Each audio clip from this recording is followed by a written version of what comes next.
Salvation is found in no one else. For there is no other name under heaven given unto mankind by which we must be saved.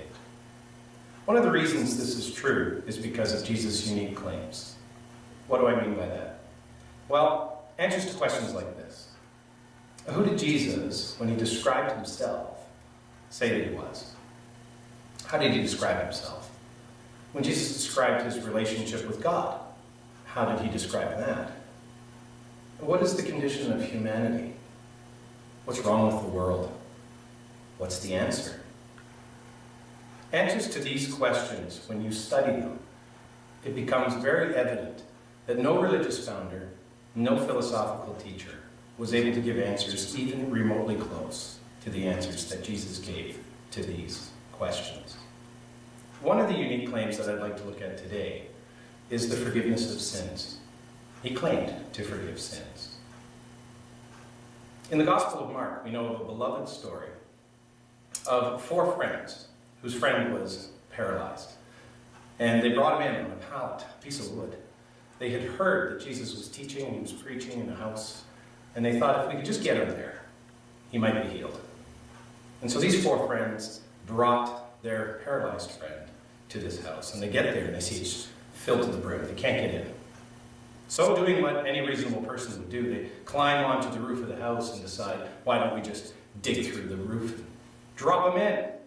Graciously, the gospel writers do not tell us what the owner of this house thought of this plan. But they did it. They ripped off the shingles, large enough for the pallet, and they dropped their friend right in front of Jesus. He sees it. Jesus rises, and he's about to open his mouth.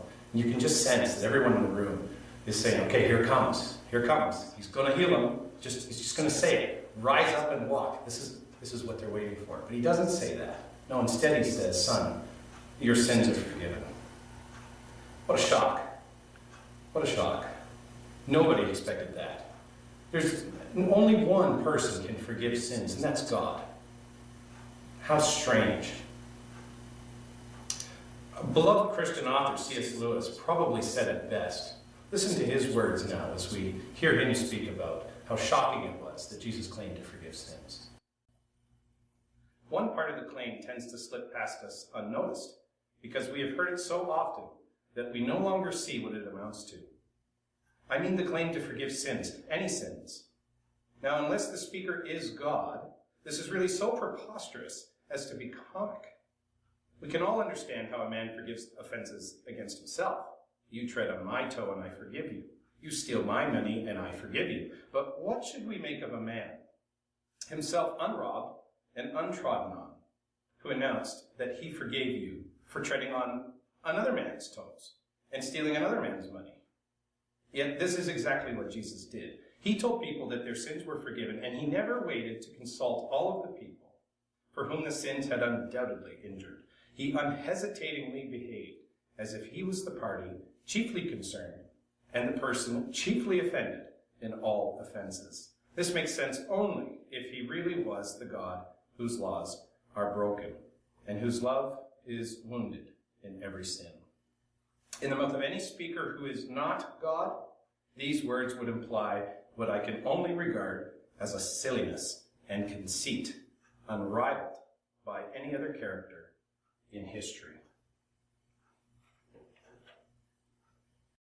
I could not have said it better myself, so I won't. Jesus' claim to forgive sins is profound. It's unique. But more than that, it's crazy. Unless it's true. And I believe it is.